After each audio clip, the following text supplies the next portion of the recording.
결혼식을 덮친 인플레이션이라는 주제를 가지고 또 이야기를 해보겠습니다. 요즘에 결혼식 하는 분들이 아주 그냥 난리라고 합니다. 이게 또 수요와 공급이라서 한동안 결혼을 안 했잖아요. 어찌 보면 못 했죠. 그러다 보니까 이제 공급 측에 있던 이제 예식장들이 아주 힘들었었는데, 이제는 반대로 예식장들이 또 망해서 좀 약간 줄어들기도 했겠죠. 그 상황에서 이제 결혼을 해야 되는 분들은 잠깐 밀려 있을 뿐이지, 아침 6시 반 출근 버스처럼 그냥 다들 줄 서가지고 이제 버스 오기만 기다렸는데 이제 문이 열린 거야. 버스가 도착하니까 막 우겨서 타는 거죠. 그러니까 어떻게 됩니까? 가뜩이나 물가도 올랐지만 수요도 폭발하면서 지금 A씨 부부의 결혼식 견적서를 보면은 가격이 막 올라가더라. 스드메가 50이면 선방한 것 같아. 이 식대가 문제죠. 식대가 지금 67,000원짜리가 75,000원이 되면은 이거 어떻게 되는 거냐. 대관료도 비싸지고요. 그러니까 지금 인플레가 다들 온다곤 하지만 결혼식에도 인플레는 찾아왔다. 그래서 요즘에는 축의금 내는 것도 많이 올랐다면서요. 그래서 축의금 요즘에 5만 원 내면은 약간 실망스러운 느낌이라고 합니다. 그래서 실제로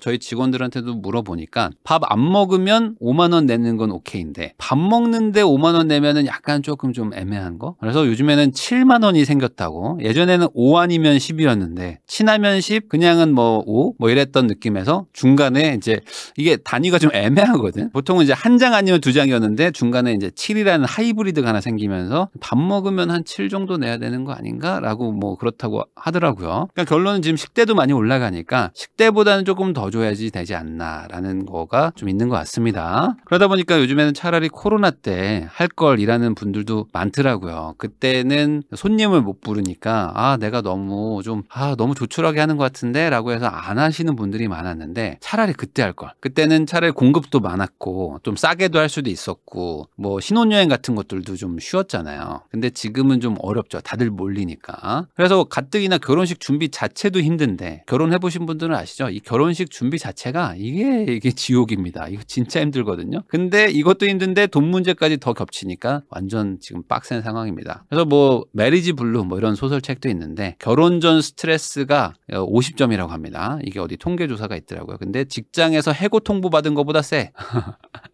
보통 잘 다니던 회사에서 당신 해고야라고 얘기하면은 그게 충격이 대단히 클 텐데 그게 47점밖에 안 되는 거예요. 그러니까 결혼 전 스트레스가 얼마나 센지를 알 수 있죠. 그러니까 결혼할 때 너무 우울해한다 뭐 이런 것들이 있죠. 그래서 저는 오히려 이번에 이렇게 인플레이션도 생기고 코로나 직후다 보니까 다시 옛날 결혼 문화로 돌아가려고 하는 것 같아서 요거를 좀 요번에 좀 바꿨으면 좋겠다는 생각이 좀 들거든요. 그 기혼자분들은 공통적으로 느끼는 건데 결혼해본 사람들은 이겁니다. 빨리 결혼식 끝내고 떠나고 싶죠. 이 식장 들어갈 때 마냥 행복한 게 아니에요. 이 식장 들어갈 때는 이미 지칠 대로 지쳐가지고 탈진 상태입니다. 그냥 빨리 그냥 치우고 가자 이런 느낌이 제일 커요. 특히 남자분들은 아침부터 막 이제 막 스드메 막 돌기 막 시작하면서 막 정신 없죠. 그리고 이 식장까지 들어왔다는 거는 그 수천 가지의 결정을 다 한 거예요. 그러면서 또 엄청 싸우지. 싸울 건 다 싸우고 막 지칠 대로 지쳐가지고 휴가도 가야 되니까 어떻게 합니까? 일도 또 빡세게 해야 돼. 일 빡세게 하고 친구들하고 또 밥도 먹고 술도 먹고 막 그 한 3주간 뭐 아주 미친 듯한 일정을 보냅니다. 완전 탈진돼가지고 표정이 안 좋아. 둘 다 안 좋아. 근데 사진 찍을 땐 또 웃으래. 근데 웃음이 잘 안 나오지. 빨리 끝내고 공항 가자. 이 생각밖에 안 들고 공항 가가지고 그 게이트 앞에서 앉아가지고 약간 조금 그때 정신 차립니다. 그러면서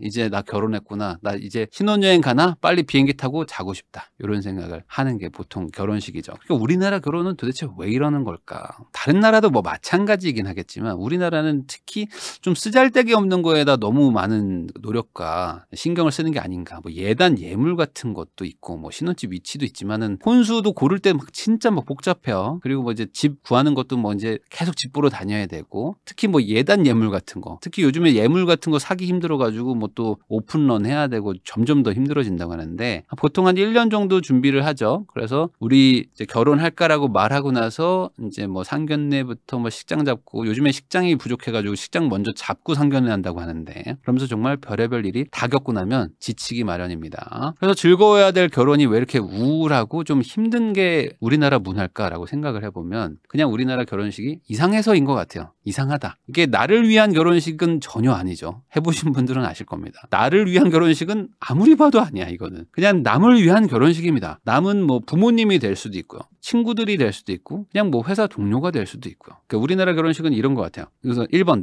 나는 성공한 인생이라는 거를 보여주는 어떤 그런 쇼케이스의 장. 그리고 두 번째, 우리 부부, 내 남편과 내 아내는 생각보다 괜찮은 사람 아닌가? 라는 거를 또 쇼케이스하는 좀 그런 장소. 그리고 이제 세 번째가 가장 메인인데, 여기가 메인 디쉬죠. 우리 아들 괜찮죠? 우리 딸 괜찮지? 우리 사위, 우리 며느리 괜찮지라는 컨테스트, 자랑대회이거든요. 그래서 부모님 입장에서는 요 3번을 위해서 거의 그 아이가 이제 성년이 되면은 달립니다. 모든 이제 결혼식을 다 가시기 시작하고요. 그리고 어떻게 연이 있으면 어떻게든 축의금 보내고 뭐 이렇게 막 뿌리기 시작합니다. 그래서 언제 요 컨테스트 때 폭발시키기 위해서 거의 불꽃 축제 같은 느낌인 거죠. 그래서 요 때를 위해서 아들, 딸을 어떻게든 잘 키워야 돼. 잘 포장시켜야 돼. 근데 우리 아들, 딸이 잘 못 따라와. 그러면 이제 막 속이 상하는 거야. 뭐 어떻게든 얘가 결혼을 할 수 있나? 언제 하지? 뭐 주변에서 압박이 계속 들어와. 너네 영식이 결혼 언제 해? 취업은 했어? 하면서 막 계속 압박 들어오는데, 이 스트레스가 장난이 아니죠. 이 컨테스트를 해야 되는데. 자, 그러다 보니까 이 결혼 포기하는 청년들이 정말 많고, 이 결혼식 자체가 부담스럽다라고 말하는 분들도 많아요. 이 결혼식 하려면 이제 친지부터 가족, 친구들 다 와야 되는데, 여기서 내가 꽤 괜찮은 모습을 보여줄 수 없다면은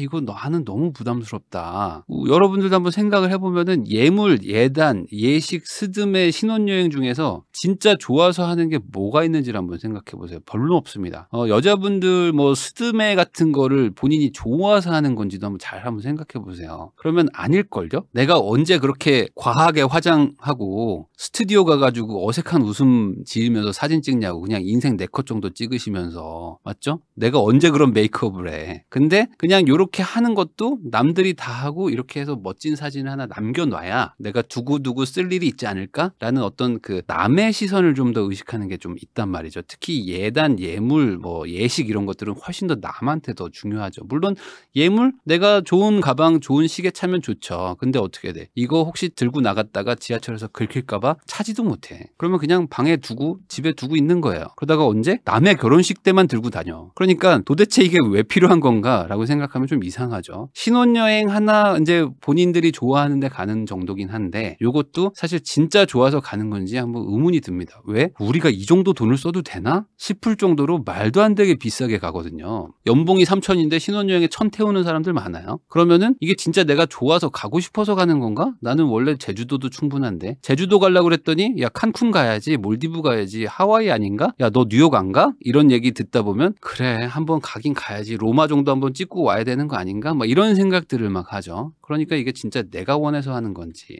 그래서 저번에 한번 송기령 부사장님 나오셔가지고 요즘 결혼하는 부부들은 판교 신혼부부가 가장 이상적인 모델이다라고 얘기를 했잖아요. 판교에서 신혼집 차린 부부면 더 이상 설명이 필요 없다. 왜? 알아서 그 부모님들의 재력과 얘네들의 어떤 그 직업과 이런 것들이 모두 다 설명이 된다라고 얘기하신 게 있는데, 이게 저는 결혼식에서는 호텔 결혼식인 것 같더라고요. 이 많은 남자 여자분들이 호텔 결혼식에 로망이 있습니다. 이게 뭘까라고 생각해 보면, 사진이 이뻐서 뭐 그럴 수도 있죠. 그렇지만 요 사진 찍고 요거 매일 쳐다보는 사람 단 한 명도 없거든요. 집에 걸어놓는 분들도 있긴 하지만 요런 거 안 겁니다. 그냥 그 스튜디오에서 찍은 사진 걸어놓지. 그러면 이 호텔 결혼식이라는 건 도대체 뭘까? 이거 같아요. 판교 신혼부부처럼 그냥 거기서 한다고? 와 대박, 결혼 잘했네, 아유 아들 잘 키웠네, 딸 잘 키웠네 라고 그냥 자연스럽게 판교 신혼부부처럼 그냥 인정. 요렇게 하면 그냥 대충 어떻게 견적 나오죠? 잘 사는구나 정도로 가는 거죠. 근데 외국을 보면은 대부분 한국과는 좀 다르게, 한국은 결혼식을 엄청 성대하게 하고 피로연을 되게 조촐하게 하죠. 아주 초라하게 하죠. 그래서 밥 먹고 알아서 가세요예요. 우리는 결혼식에 모아놓고 알아서 가세요라는 문화라면은 외국은 다르죠. 외국은 결혼식은 오히려 좀 상대적으로 좀 가볍게 하는 것 같고, 이 피로연 끝나거나 좀 그 전에 식전의 행사 같은 거를 훨씬 더 성대하게 하는 것 같아요. 그리고 축의금을 걷기보다는 뭔가 선물을 받거나 이런 쪽으로 좀 가죠. 그래서 가장 큰 차이는 이건 것 같아요. 우리나라 우리나라 사람들은 어떻게든 많이 모아가지고 집단으로 딱 앉혀놓고 사진 딱 찍고 가세요. 근데 외국은 많이 올 필요는 없는데 꼭 축하해주고 싶은 사람들끼리 와가지고 한 2박 3일 재밌게 놀다 갑시다 라는 큰 차이. 그러니까 도대체 이 결혼이라는 거, 결혼식의 의미가 무엇인가를 생각해보면 도대체 우리나라는 무슨 의미를 찾고자 이렇게 하는 거냐. 그래서 우리는 지금 공장형 결혼식을 하잖아요. 한 행사장에 하루에 결혼을 몇 쌍을 하는 겁니까? 그래서 잘못하면은 축의금을 다른 사람한테 넣기도 합니다. 이 1시간 반 단위, 1시간 단위로 막 타이트하게 돌아가는 애들은 다른 사람한테 인사해요. 그러니까 말 그대로 자 다음 오세요. 다음 손님 오십시오 하면서 계속 공장으로 돌리고 있단 말이죠.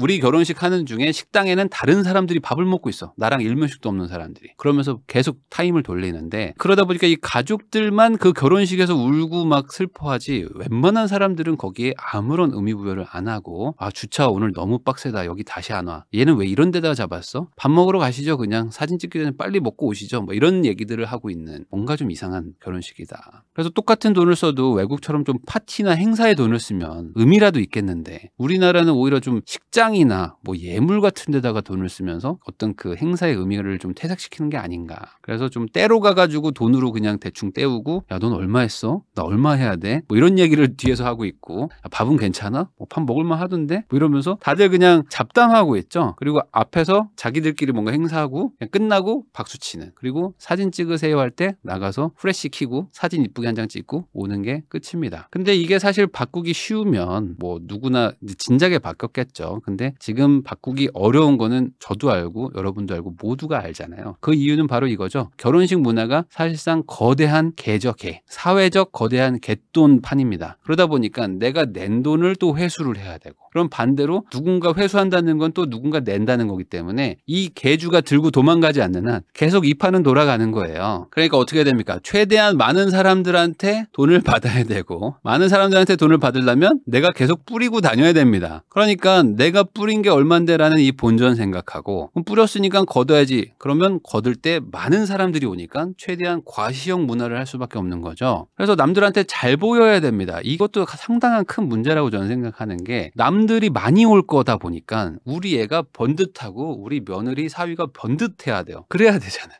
뭐 하는 사람이야? 직업이 뭐야? 라고 계속 물어봐. 오지랖을 엄청 떤단 말이지 우리나라 사람들이. 그러니까 계속 결혼을 할 때도 계속 반대하고 야 너 왜 걔랑 사겨? 다른 사람 없니? 내가 소개해줄게 주선해줄게 하면서 자식들의 의견보다는 그냥 부모가 만든 어떤 그 결혼식이라는 그 사진 안에 딱 맞는 사람들이 와서 결혼하기를 바라는 뭔가 점점 더 이 결혼식이 이상해지고 있는 것 같다. 애들 잘 사는 게 중요한 게 아니라 어디서 어떤 결혼식을 했는지를 훨씬 더 중시하는 게 우리나라의 결혼식 문화 같습니다. 그러니까 자연스럽게 부모님의 기대감은 높고 자녀들은 주눅 들죠. 그러니까 기준을 못 맞춘다 그러면 결혼 안 해 이래버린다 이거죠. 영화 사랑이 무서워라는 게 있답니다. 사랑이 무서워라는 영화가 있는데 거기서 가져온 짤입니다. 결혼을 하는 당사자분들은 요거 때문에 스트레스죠. 친구가 많아야 되는 거. 이 반강제적인 인맥 관리를 하는 것도 어찌 보면은 미혼일 때는 요거 때문이기도 합니다. 결혼식이 다가오면은 두려워지죠. 한 명은 친구가 많아. 그러면 해결이 되는데 친구가 없는 뭐 여기선 임창정 님이 이제 연기를 하신 것 같은데 친구가 둘밖에 없어. 그럼 어떻게 됩니까? 이 결혼식 이거 안 돌아간단 말이지. 그러다 보니까 이제 어쩔 수 없이 친구들 관리도 해야 되고 그래서 우리나라는 이게 있죠. 하객 알바가 있습니다. 그래서 하객 대행을 갔다 온 뭐 후기도 있는데 본인은 이제 열심히 한다고 신랑 보자마자 허그하면서 엄마 네가 결혼한다니까 보고도 실감이 안 난다 짜시가 뭐 이런 식으로 말했는데 그 허그하고 있는 와중에 내 귀에 대고 조그만 목소리로 오버하지 마세요.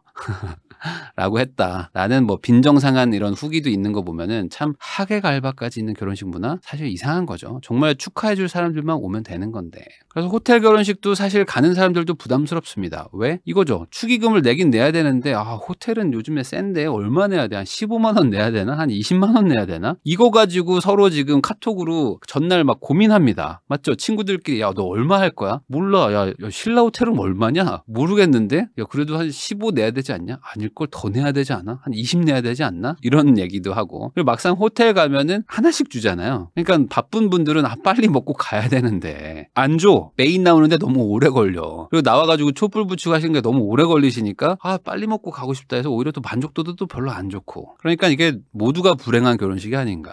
그래서 반대로 정말 코로나 때 결혼한 분들이 승자다. 저는 그렇게 생각합니다. 왜 그렇죠? 강제로 스몰 웨딩 했으니까 상대적으로 좀 또 저렴하게도 했고, 그리고 강제로 제주도 여행 갔잖아요. 그때 코로나 한창 심할 때는 제주도로 가는 게 거의 뭐 베스트였기 때문에 여기 가서 아무리 해봐야 해외 나가는 거 대비해서 훨씬 싸게 먹히거든요. 그리고 나중에 뭐 해외 가지 뭐 하고 둘러대면 끝이었으니까. 그래서 지금은 참 결혼하는 것 자체도 무섭지만 결혼식도 두려운 존재 중에 하나다. 그래서 이 현실과 이상의 참 괴리가 있다는 거는 뭐 제가 지금까지 설명을 했지만 이런 말 하는 거는 사실 쉬운 거죠. 근데 당장 못 없앤다는 건 저도 압니다. 그러면 뭔가 대안이 뭐냐? 그렇게 떠들고 대안을 좀 달라라고 하시는 분이 있을 것 같아가지고 저는 이 중간 단계를 좀 거치자고 얘기를 하고 싶은데, 뭐냐면 부모님 설득이 좀 어려울 수는 있어요. 근데 부모님이 나름 좀 설득이 좀 되면 그 다음에 내가 포기 못하는 게 있어요. 내가 내 주변 지인들한테 멋지게 보이고 싶은 약간 그 이상한 가오를 부리고 싶은 그 마음이 결혼할 때 막 생긴단 말이죠. 연봉 3천인데 둘이 만나서 연봉 한 3억 정도 되는 사람들이 쓰는 소비를 막 하는 게 결혼이거든요. 그러면 그런 거라도 좀 막아야 되잖아요. 그래서 저는 이 중간 단계를 좀 한번 거쳤으면 좋겠다. 이 결혼할 때 어쩔 수 없이 남한테 좀 보여주는 이 쇼케이스라는 문화가 있다면 자랑거리인 거잖아요. 결국에 이 자랑을 할 수밖에 없다면 자랑거리를 좀 인위적으로 좀 만드는 게 필요하다. 그래서 저도 결혼할 때 똑같은 생각을 했습니다. 뭐냐면 어차피 같은 돈으로 무언가를 해야 되고 레벨을 통과를 해야 돼. 이 보스 몹들을 깨고 나가야 되거든요. 그러면 저도 뭐 그렇지만 아내도 그렇고 둘 다 자랑거리가 뭐가 있어야지. 안 그러면 그 주변의 핍박을 버텨낼 방패가 없으면 그냥 다 칼질을 당하거든요. 이 판은. 그러니까 방패를 하나씩 쥐고 있어야 돼. 그럼 뭐 제일 좋은 거 뭘까? 뭐 서울에 아파트 하나 가지고 있어. 그러면은 갑자기 애들이 다르게 봅니다. 아, 쟤네들은 서울에 아파트를 사느라고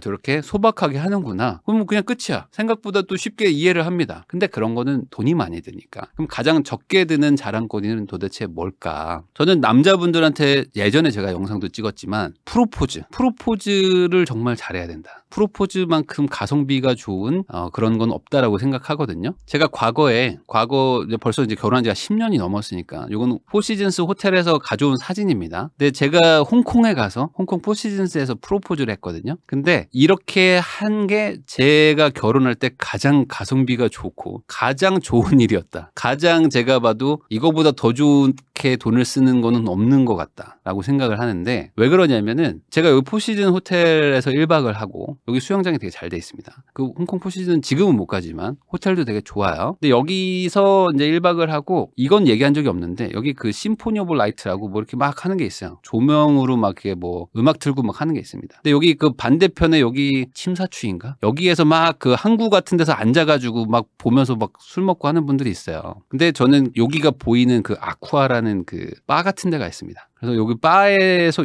요 자리에 앉았어. 요 자리 아니면 요 자리입니다. 요 자리쯤 앉아가지고 프로포즈를 했거든요. 근데 이렇게 다 해도 사실 비용이 그렇게 높지 않습니다. 많지 않고 홍콩 가는 거 뭐 그렇게 비싸지 않았거든요. 근데 이렇게 하고 나면 그러면 이제 친구 뭐 와이프 친구나 이런 사람들이 뭐 프로포즈 얘기들을 할 때 항상 이제 우리 와이프가 이제 어떤 뭐 거대한 방패 같은 걸 하나 들 수가 있는 거죠. 그래서 그런 게 있으면 다른 걸 좀 상대적으로 좀 낮추던지 좀 비용을 좀 절감을 해도 좀 이득이다라는 거죠. 그래서 뭐 남자분들도 마찬가지일 겁니다. 내가 어떤 거 하나에 좀 힘을 주면 다른 걸 좀 낮출 수도 있잖아요. 그런 것처럼 내가 비용을 쓰더라도 조금 좀 합리적이고 조금 창의적으로 쓰면 좋다. 물론 지금 10년이 지났으니까 지금은 많이 바뀌었을 수도 있겠지만 제가 결혼할 때만 해도 이런 프로포즈는 거의 안 했어요. 대부분 어떻게 했냐? 이거였습니다. 지금도 이렇게 하시는 분들이 있는 것 같던데. 지금도 이렇게 하시면 안 됩니다. 대부분 남자분들이 뭐 하죠? 야, 뭐 프로포즈 해야 된다는데 뭐 해야 돼? 막 이렇게 얘기를 해요. 그러면은 프로포즈 실패한 선배가 말합니다. 뭐라고 하죠? 야, 호텔을 빌려가지고 장미를 깐 다음에 거기다가 초를 깔아야 된다. 그 다음에 풍선을 옆에 붙여. 풍선을 붙이고 메리미라고 써. 그리고 여기 이렇게 장미로 길을 만들어도 좋아. 선배님 진짜 멋있게 하셨네요. 야, 이거 하면 깜빡 죽는다. 아, 그래요? 뭐 어디 호텔 가서 해야 돼? 뭐 좋은 호텔 가서 해. 어떻게 좀 뭐 플랜카드 걸어야 됩니까? 아, 걸어도 괜찮지. 그것도 괜찮아. 이런 식으로 얘기를 하고 있어. 그러니까 요거 당하잖아요. 여자분들도 프로포즈를 내가 대충 받아도 괜찮아. 근데 친구들이 물어보거든요. 친구들이 야, 너 프로포즈 어떻게 받았어? 라고 물어볼 때 요 얘기를 꺼낼 수밖에 없는 그 자신. 그게 싫은 거예요. 이게 싫은 게 아니고 괜찮아 이거는. 왜냐면 뭐 남자친구가 진심으로 해준 거니까. 근데 요 얘기를 어떻게 우리 친구단에서 어떻게 얘기하지? 라고 얘기할 때 그 난감함. 그런 것들을 좀 내가 해결을 해주면 한결 낫습니다. 그렇게 잘하면 다른 거에서 많이 깎을 수가 있다. 그러니까 요런 거는 좀 고민을 좀 더 해보시는 게 좋지 않을까. 이거보다 더 나은 게 분명히 많을 것이다. 특히 결혼식장도 조금 낮출 수도 있고요. 사진 찍는 거, 스드메도 좀 낮출 수도 있고 혼수 부분에서도 좀 낮출 수 있는 부분들이 있습니다. 그런데 저는 가장 좋은 건 이쪽 프로포즈가 아닌가. 요거보다 더 가성비 좋은 건 없는 것 같고 신혼여행도 조금 줄일 수도 있어요. 이런 걸 잘하면, 다른 거에서 좀 잘하시면요. 그래서 제가 봤을 때는 지금 중간 단계는 고민을 좀 많이 하셔가지고 최대한 같은 돈으로 좀 더 멋지게 할 수 있는 어떤 특별한 걸 할 수 있는 쪽으로 생각을 많이 해보시면은 분명히 남자분이고 여자분이고 답을 찾을 수는 있을 것이다. 왜 그렇게 생각하냐면 지금 돌잔치 없어지는 거 아시죠? 돌잔치 많이 안 합니다. 돌잔치가 없어진 게 갑작스럽게 없어졌거든요. 코로나 때문이기도 하지만 원래부터 돌잔치는 야, 이거 꼭 해야 되나? 라고 하는 분위기가 있었어요. 근데 어떻게든 하고는 있었죠. 근데 이게 코로나를 딱 만나면서 이제 하지 마. 약간 민폐 같은 느낌으로 문화가 확 바뀌었죠. 그래서 이 결혼식도 조만간 저는 바뀔 거라고 생각하는 사람 중에 하나입니다. 돌잔치처럼 당장은 아니지만 점점 더 스몰 웨딩 되고 진짜 친한 사람들만 부르고 친하지 않으면 그냥 축하하는 정도지 뭐 돈을 내거나 뭐 그러지는 않을 거라고 생각은 해요. 그러니까 점점 바뀔 건데 그 바뀌는 과정에 있는 우리가 문제인 거죠. 그래서 그런 분들은 이 결혼식이라는 게 워낙 부담스럽고 고민되는 그런 일생일대 행사다 보니까 요때 힘을 빡 주고 싶으실 거예요. 그래서 어떻게 하냐? 어떻게든 잘 사는 척을 하고 싶으실 거예요. 집도 되게 좋은 데를 얻으려고 할 것이고 혼수도 되게 좋은 거 살려고 할 것이고 신혼여행도 원래라면 절대 안 갈 지역에 엄청나게 비싼 돈을 들여서 가시려고 할 겁니다. 그래서 결혼식 때 잘 사는 척 하고 싶겠지만 이거는 절대 안 하는 게 좋다. 이거에 돈을 쓰면은 점점 더 인생이 꼬이는 경험을 하게 될 겁니다. 제가 결혼해보고 나니까 결혼식 때 잘 사는 게 중요한 게 아니고 10년 뒤 잘 사는 게 승자더라. 저는 그런 생각을 합니다. 결혼하고 10년 뒤에 본 게임 시작하니까 결혼식은 끝이 아닌 시작이라고 생각하시고 10년 뒤에 잘 살 수 있는 사람과 알콩달콩 인생 플랜 잘 짜셔가지고 차근차근 준비를 하자. 요 사이에 헤어지는 사람들 많아요. 그러니까 결혼식이 중요한 게 아니야. 여러분들 잘 생각해 보시고 착실하게 하시면 좋겠습니다.